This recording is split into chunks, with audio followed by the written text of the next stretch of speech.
I'm very happy to introduce our speakers here today. So we have Sam Esmamdoust, and she's a PhD candidate in teaching English as a foreign language. And how is the university pronounced? Okay, in Tehran, and she's currently a visiting scholar in the SLE program here at the University of Minnesota. And Ibu Lai is also a PhD candidate here at the Second Language Education program at the University of Minnesota. And they're both interested in sort of language socialization, language identities, so there's some nice overlap in what they work on. And today they're going to be talking about EFL policy and practice in Iran, conflicts in teacher agency and identity construction. So please welcome Sam and Ibu.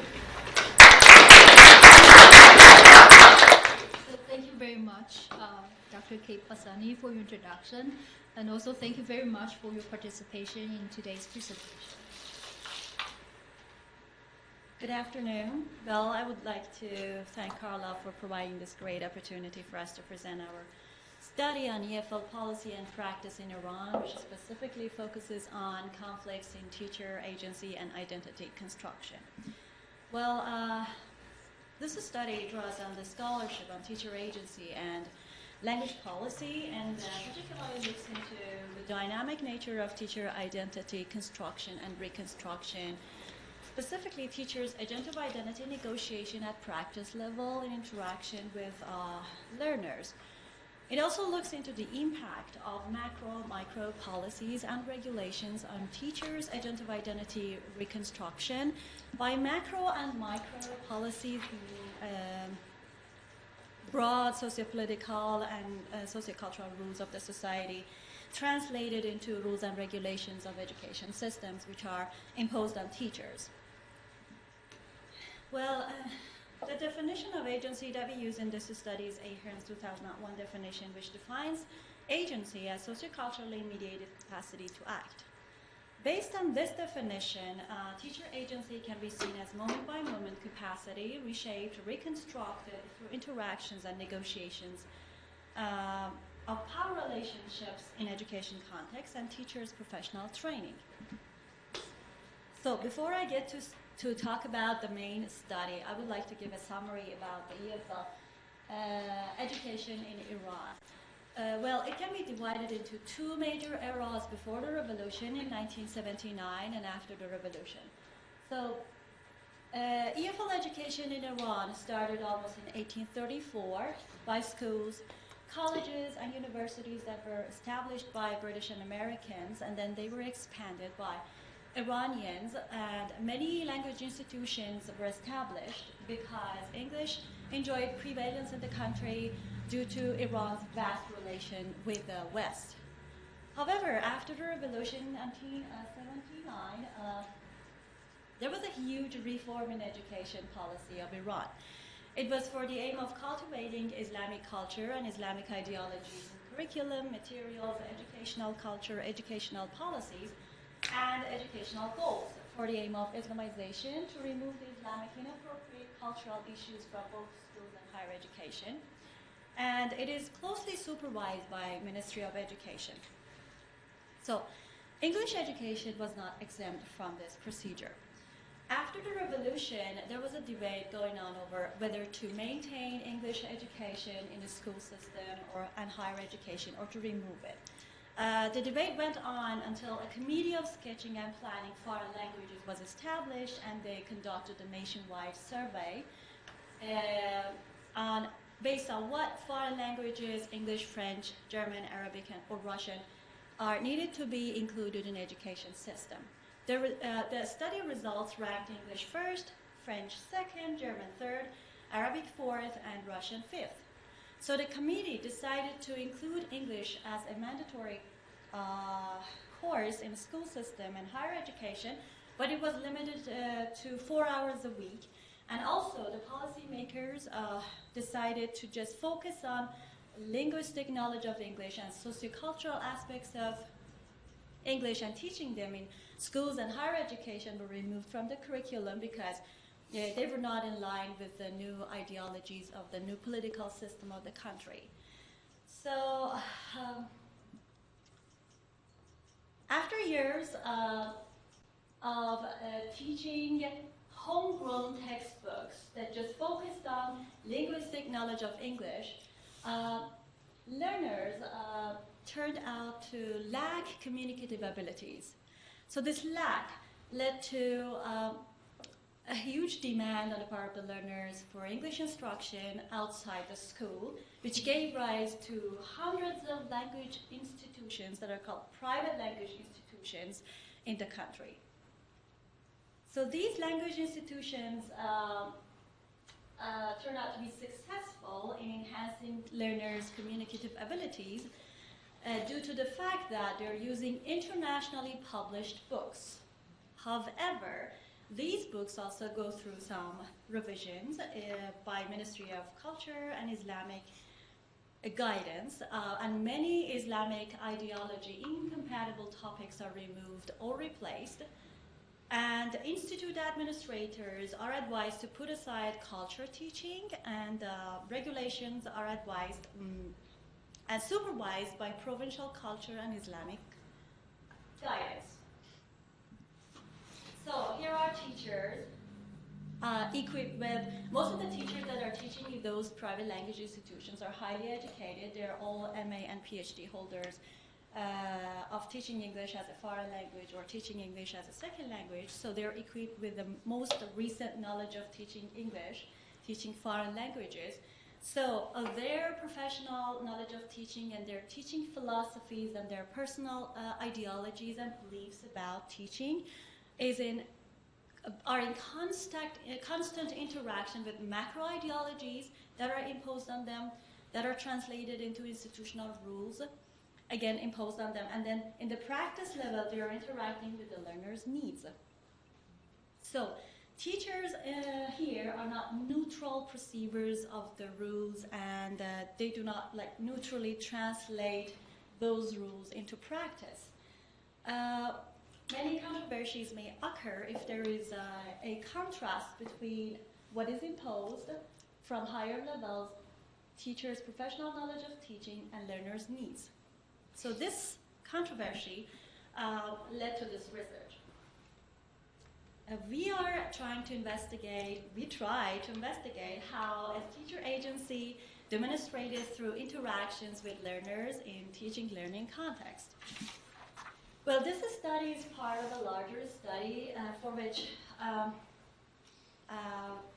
we adopted convenience sampling. Many teachers were sent notes to see whether they are willing to participate in this study or not. 20 teachers responded, and their classes, 4 sessions of each, were observed and audio recorded, and audio recording time reached 140 hours. But for this particular study, only 6 teachers were selected from one of the language institutions. So this language institution is one of the oldest and largest language institutions in the country, with almost 270 branches all around the country, and yearly almost 1 million students enroll in the classes. This language institution was established 92 years ago by Americans, but after the revolution it was nationalized, and the methodology is still the same. It's following the same very old audiolingual methodology, but there were some changes in the curriculum and especially the textbooks. Some cultural aspects of teaching English were removed and they were replaced by local values. Well, it has a very strict policy for teacher recruitment. Teachers pass through many exams in order to be qualified to teach in this language institution. And what matters to get a raise when you are a teacher in this institution, what matters to get a raise and to be qualified to teach the next level is whether you're complying to the rules. What are the rules? There is a pre-specified moment-by-moment plan for teaching every section of the book. And these are some of the sheets that supervisors use to observe the classes of teachers every semester. And if the teacher successful in following all the steps of teaching each section in the book is qualified to go to the next level. And interestingly enough, there is a line here saying teacher spontaneity and creativity, while there is no space for, or no room for teacher creativity in this system. Also, there is a dress code that it's to check whether teachers are following Islamic dress code or not.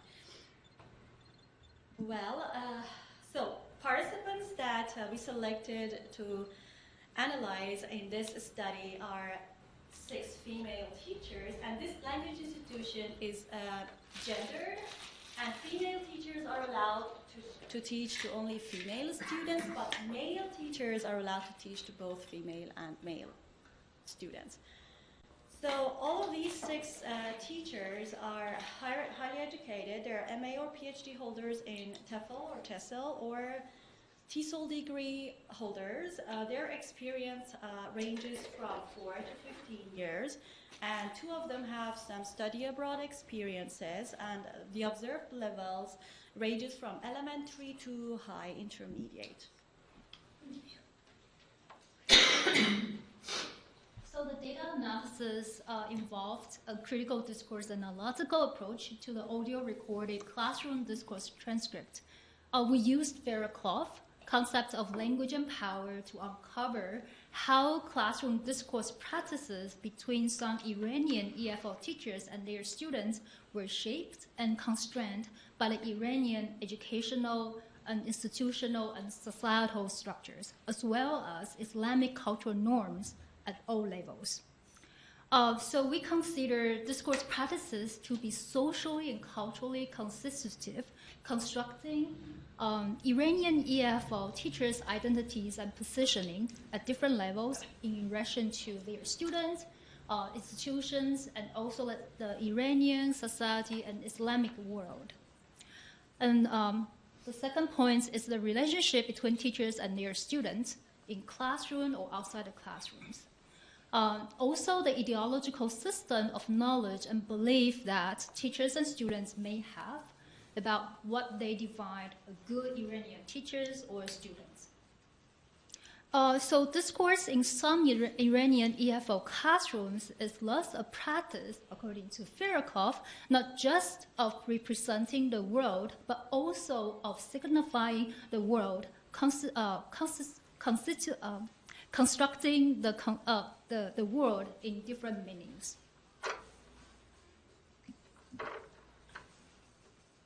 Okay. So the analysis focused on, in this presentation, focused on the classroom discourse practices where teachers and or their students negotiated, so for example, classroom policies. In most of the classroom, that English is the only instruction medium of communication. And then we'll also look at the institutional policies. So for example, all the teachers need to follow and also follow the recommended suggested course textbook in their institutions. We also look at the Iranian cultural norms defining a good teacher or a good student. So for example, and that can shape how the issues of saving face in different contexts.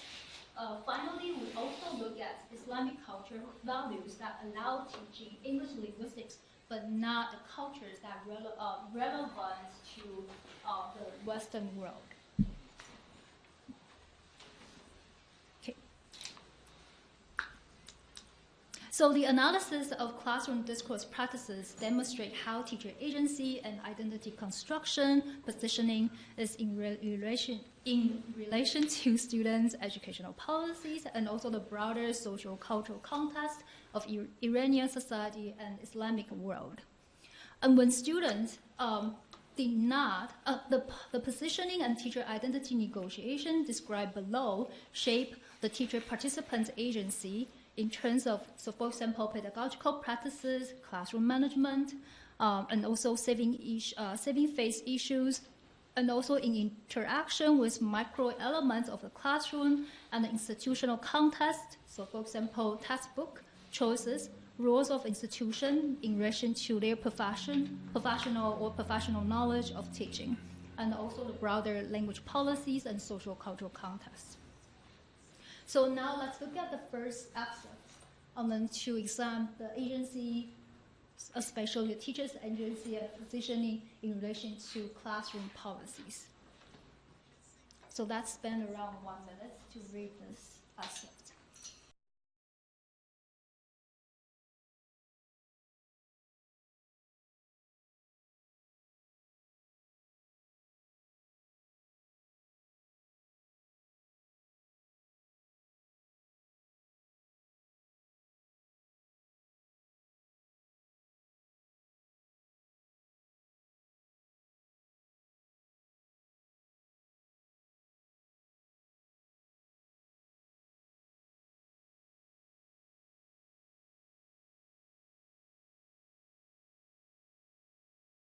Okay, so when students did not follow instructions, so some teacher participants in our study tended to warn them by calling their names and telling them what to do and what the consequences of non-compliance would be. So for example, in this episode, one teacher participant, Anita, so pseudonym, explained her English-only language policy to the class. So in episode 1, Anita tells the class that those who speak Farsi rather than English in class will lose points from their final grades, and that those who do not verbally participate in class in English will earn 0 points for their speaking performance. So you can see here she's not only explaining this policy in English, but also switch the call back to Farsi. So, and to enforce that English language only policy in her class. So Anita's students uttered the word teacher loudly as a response to this English only language policy. As you can see here in line 3, Anita does not respond to her students or negotiate this language policy with them. Instead, as shown from lines 4 to 12, you can see here, she further declares her explanation that each student should actively engage in classroom activities to practice their English speaking skills, even though some of them may struggle with their oral proficiency.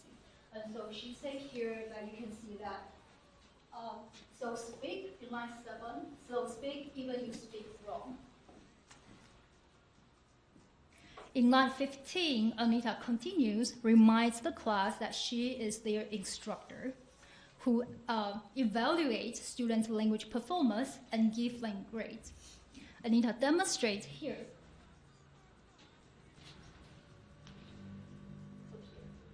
And then so here,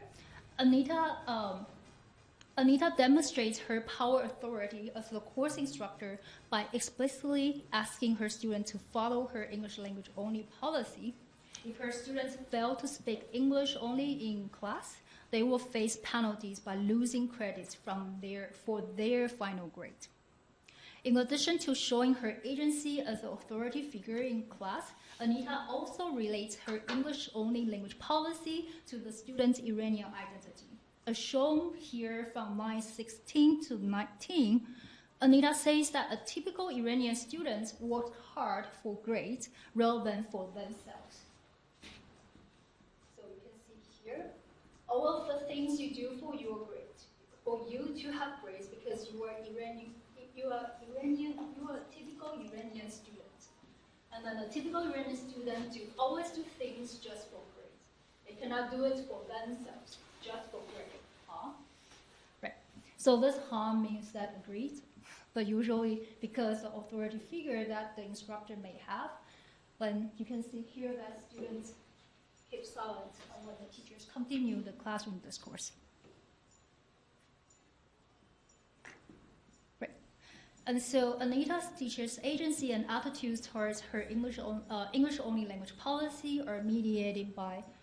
So this is also like typical larger Iranian social and cultural context, as well as by her identity in this classroom as an EFL teacher, and also the importance of developing students' speaking skills.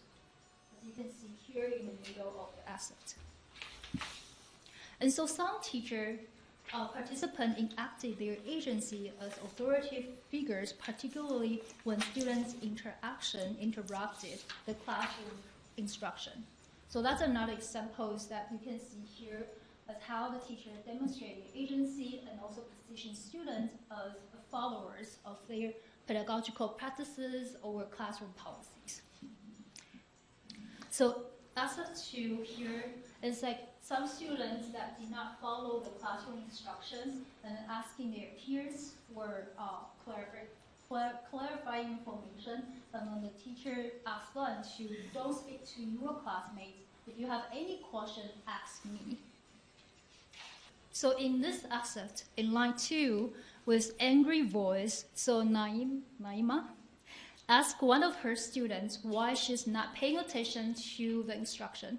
Although her students explains that she is seeking information from peers, Naima, the instructor, does not accept her explanation. Instead, the instructor requests her student to seek information from her other than her classmate. So peer interaction in this classroom is constrained or even is not allowed, particularly when students interrupt teacher's instruction.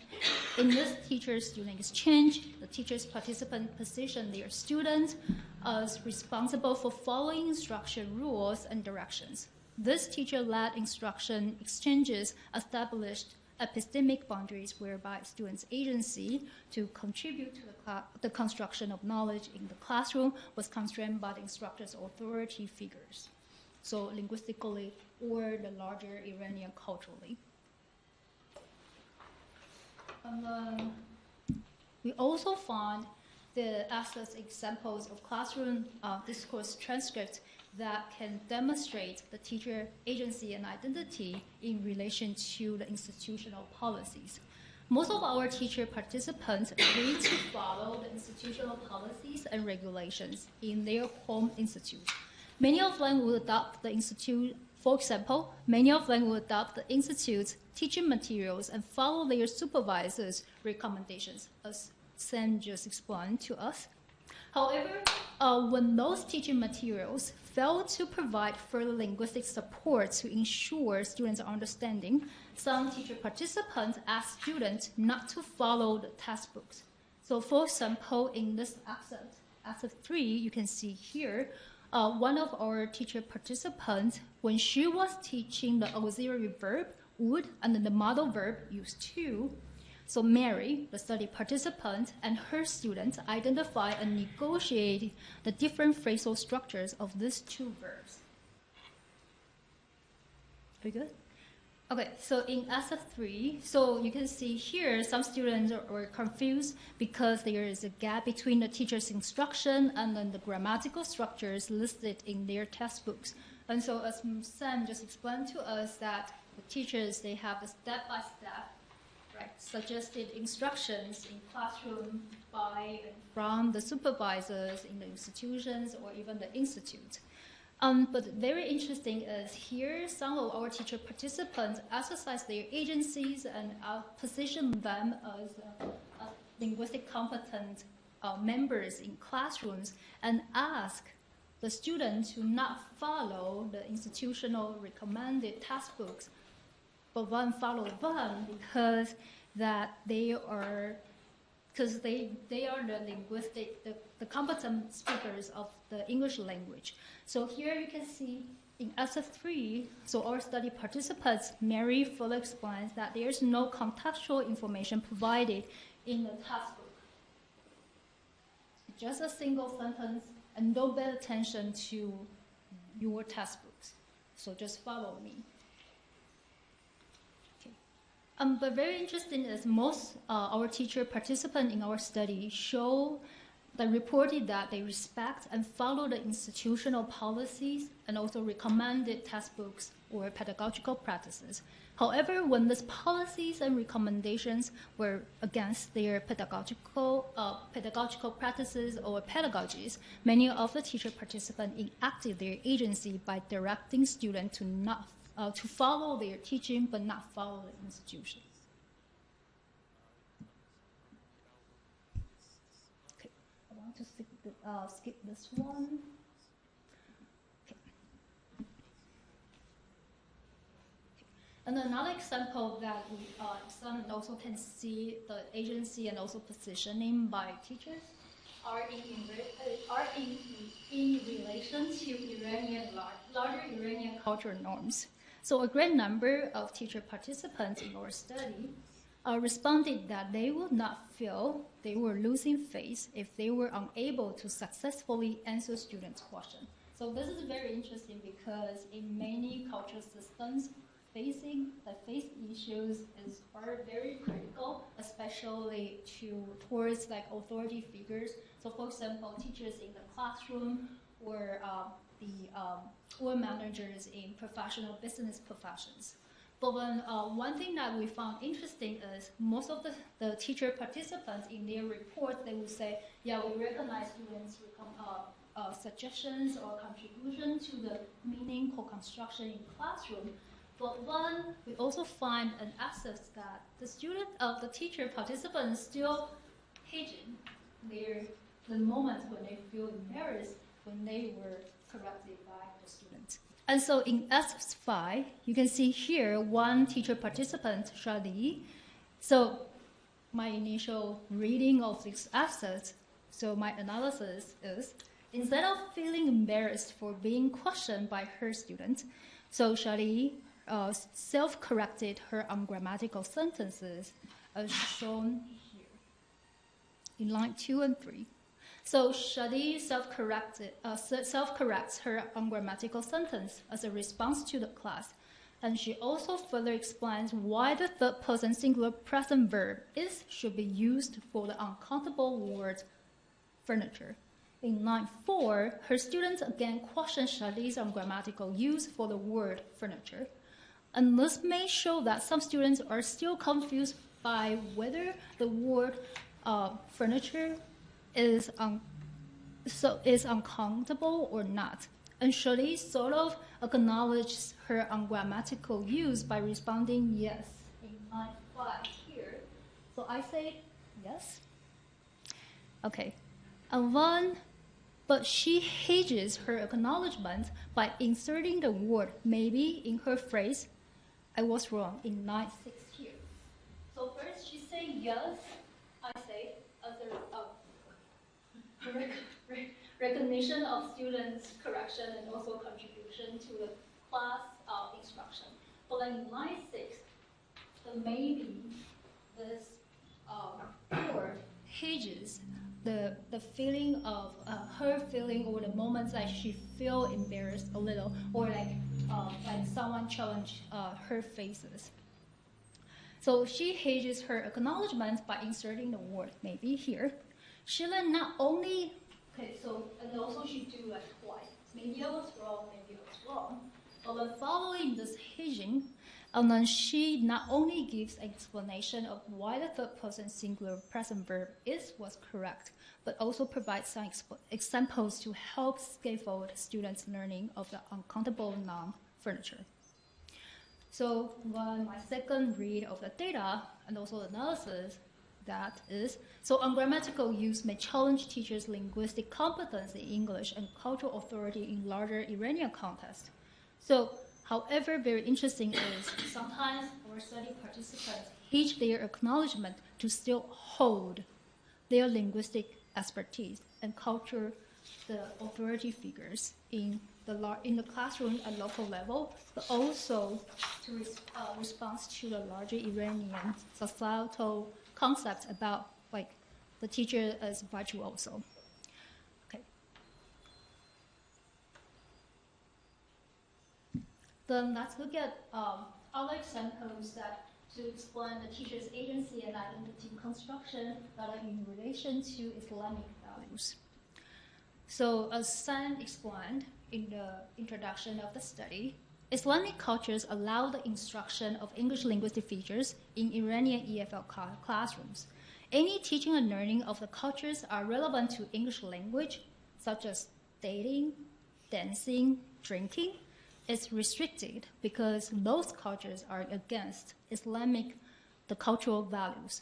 However, English language or sometimes the code switching between students or the teacher's primary language and foreign language practices are sometimes used to mock certain Islamic norms, as you can see here in SF6 and 7. So in SF6, in line 2, so one of the study participants, Mahfouzeh, who had studied abroad in England for years, used the English word disco in his response to a student's expression of tiredness. While cultural activities related to the word disco can be neutral in some Western cultures, any disco-related activities is banned in the Islamic world. In this aspect, the word disco was used to make fun of that specific student by mocking some Islamic cultural norms, or challenge or caution about some cultural norms that does not describe to the people's normal lives. That students may not follow what Muslim cultures define as a good Iranian student, and he or she might go to the disco for fun, but he or she was tired in school. As I mentioned, just the introduction for the Islamic cultural values, I also mentioned about that the code switching practices in classroom. That is sometimes also you can see here in classroom discourse between the teachers and the students to show that their question about some the norms that constrain their language performances. So here is an example about how the multilingual, bilingual practices are used in classroom to caution about those norms. So code switching between English and other world languages occurs sometimes to challenge Islamic cultural values in this data, and so especially some cultural activities that can help relax from pressure, but are banned in Iranian society. So in this excerpt, the SEN study participant, Mahfouzeh, asked if her students had any prior experiences of betting, gambling, which is not allowed in the Iranian society. So in SF7, in line 4, so Mahfouzeh's student, Alika, utters that a phrase, because my father says bet is haram. So haram is an Arabic word, means forbidden, so haram. So here you can see here in line 4, Alika say yes because my father says that gambling is haram. You know, right? And then so as a response to her teacher's question, you never can bet. This Arabic word haram is used here to mean that things that are forbidden in Iranian society, according to the larger Islamic norms. And then here you can see in line 5, the whole class is laughing because Alika's classmates probably know that the reason why she switched back and forth between two linguistic codes, English and Arabic, to challenge certain Islamic cultural values. In line 7, Mahfouzeh further defines everything that gives people happiness as something forbidden in Iranian society. So you can see here. So yes, so for example, laughing is haram too. Everything that gives you happiness is haram. And then look at how Alika responded to her teachers. In line 10, Alika responds to this co-constructed definition of haram by saying that learning English makes me happy, which shows that learning English, these things, brings positive feelings to her. And how the instructor's response here at the end of the transcript. In line 11 and 12, Mahfouzeh makes fun of Alika by saying that when you shouldn't come because you think learning English is interesting. So this is very interesting because it seems that, like in this very top-down, centralized, constrained classrooms, and also shaped by not only the educational institutional policy, but also the larger Iranian Islamic cultures, it seems like the teachers and students have some kind of double life, right? Like use like code switching practices or practices between their primary languages and then other world languages to show their flexibilities and also the questions about like certain Islamic cultures or norms that does not better describe what their life would be in Iranian society.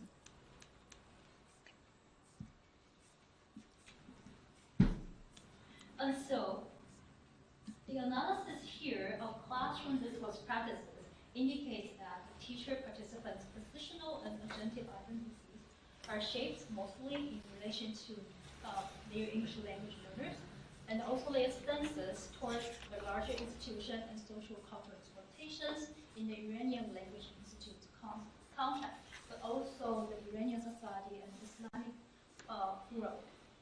When teacher positions students as knowledge receivers, teacher-led, teacher-centered discussions, exchanges establish epistemic boundaries whereby students' agency to contribute to the construction of knowledge is constrained by the instructor's agencies of a linguistic or cultural authority.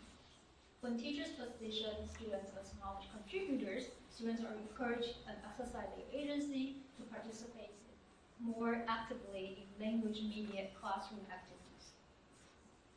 However, the demonstration of teacher and student agentive identities in classroom interactions is in contrast with the fundamentals. This can be due to their rudimentary dogma about learning and teaching and what is expected in Iranian society as a good teacher or a good student, or the imposed policy of the institutions regarding methodology and discipline, which leads to their controversial demonstration of their teacher agency and also identity.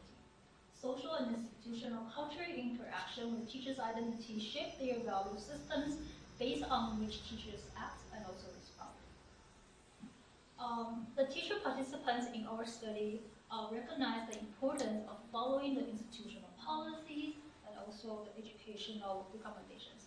However, when these policies and suggestions are against their pedagogical instructions, their linguistic and cultural authority expertise, many of our teacher participants will position themselves more important by directing their students to follow the instructions rather than the textbooks or the institutions. Even though many of our teacher participants recognize that the meaning constructions are co-constructed, mediated between the teachers and the students. However, sometimes our study participants hedge or soften their acknowledgement of students' correction to still hold their linguistic expertise and cultural authority, and then also to save some of their faces in interaction with students. Finally, in this study, it was also interesting to observe some instances of mounting Islamic cultural norms by teachers in interaction with their students. So the code switching practices is commonly employed in some excerpts here or in classroom interaction by teachers and students to project their oppositional or evaluational beliefs about some Islamic cultural values prevailing in the society of Iran. These instances reveal that teachers do switching codes between students and instructors' primary languages and English, co-construct new meanings of some Islamic cultural values with students to mitigate the degree of strictness of the norms.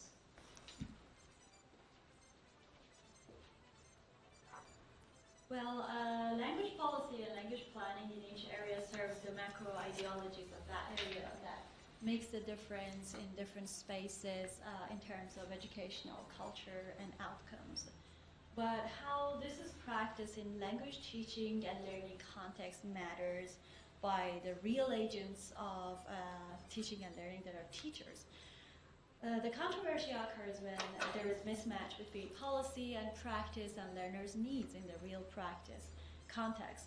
Educators put their agencies on board to take risk, to negotiate the rules due to learners' needs or their practical knowledge of teaching. EFL policy in Iran seems to overlook teachers' role and teacher agency in practice level. This leads to some controversies in terms of teachers' professional knowledge of teaching, what is required in the context of teaching, and what is imposed as rules and regulations in the education system. And it is critical to consider the relevant factors contributing to teachers' identity, especially agentive identity, construction and reconstruction, at local and broader levels in language planning and policy. Thank you.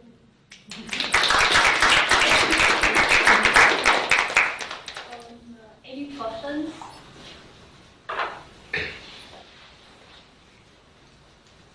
Yes. I was wondering about the policy level of teachers responding to student questions, and how is that translated into teachers' behavior? It seems like there's, especially with like the minute-by-minute plans for whole courses.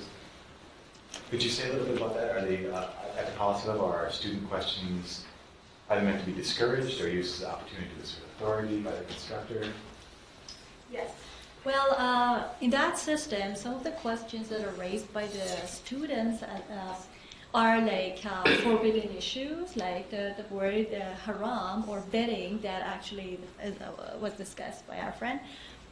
Teachers are not supposed to elaborate on those issues, and they're not supposed to like open a conversation on that issue. But here, the teacher takes the risk, acts against the policies, and opens the conversation, and this mocking an aspect of Islamic rules in the class. So this was wholly against the rules of the institution.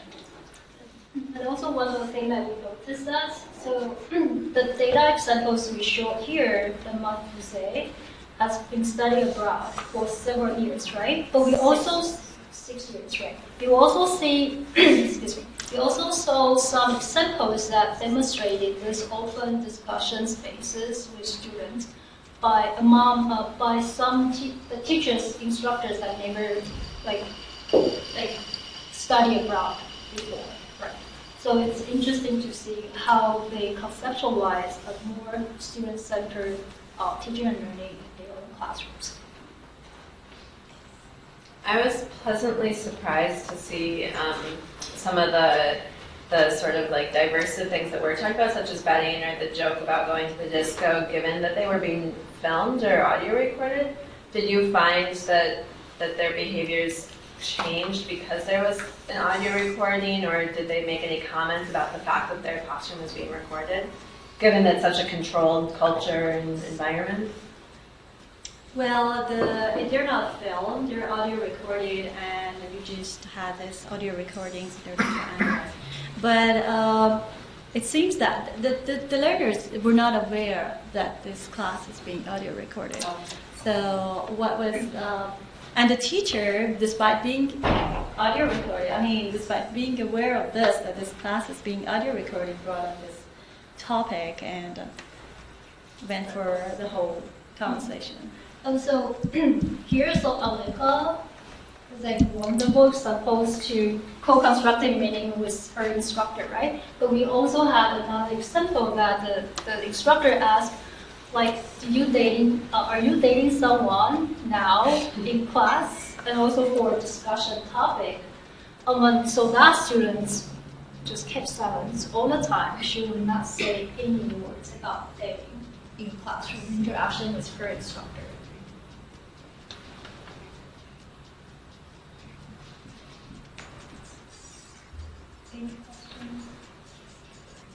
I was just curious about the rule about who can teach whom, where I thought you were going to say women can teach women and men can teach men, but it's not. Yeah. Could you talk about the logic behind that?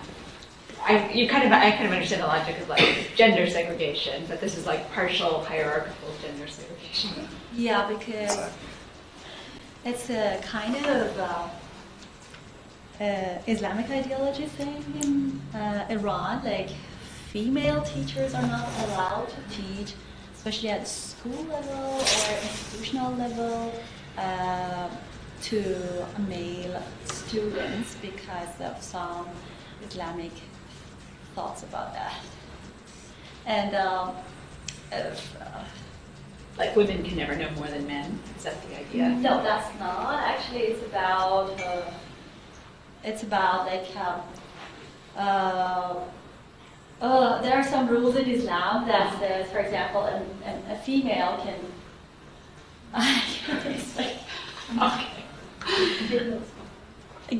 For example, females can seem attractive to men, so they're not allowed to stand there and. But they can sit there as students. Yeah. Just can't stand there. Okay. Yes, thank you. Yes, I think that there is certain rule in Islamic values which are applicable to all over the world, that to certain cases, sometimes there are very strict rules that men can not only can teach both male or female, that they can stand and speak in front of male and female, but for certain situations, for certain occasions, when they have very strict rules, laws of Arabic people, they will not allow a woman to stand and speak like this while the audiences are male, because to some extent, woman's voice, woman's face, woman's action, everything can attract the male. Woman can attract the male. This is just like a kind of assumptions, but we have different assumptions. But this is what we have. But not. It is not applicable to all situations. Just like in my country, Indonesia, female teacher for me can teach boys like him. But in other cultures, but if we are in the mosque, in our mosque, when there must be someone give the lecture, it's like lecture. So for me, a female, I cannot give lecture, for example, in the mosque in front of the male. But at schools, yes, I can do it. Thank you. Any other questions? Okay, I have a question. So as you mentioned about the textbooks, right? The textbooks, resources, the Justice by institution. I wonder, and also like some the cultures relevant to the language English will be removed, right? Or Yes. revised. But how about images? Images of the Western world. Yeah, they change the images, they change the words, and images are replaced with images that have colors and head, like, yeah, they are all replaced. Yeah. Because yes, it's interesting to see how, because when we do the analysis, it's interesting to see. It seems that the meanings of the world is in Islamic cultures or in the classroom. It's interesting to see slightly different from the general ideologies like that people may have in like other world societies. Any other questions? I have a little question though. Are teachers allowed to then make supplemental documents or materials for their classes? Or are they really strict on only the materials in the textbook? In this particular institution, there's no room or no space for supplementary materials or So even if they wanted to give another example sentence to show something? maybe one example, tight. but if it is like supervised, teachers wouldn't do that because that would be a disadvantage.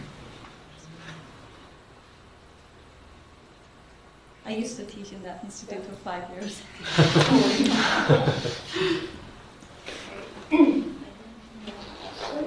Okay, good. Thank you very much for your participation.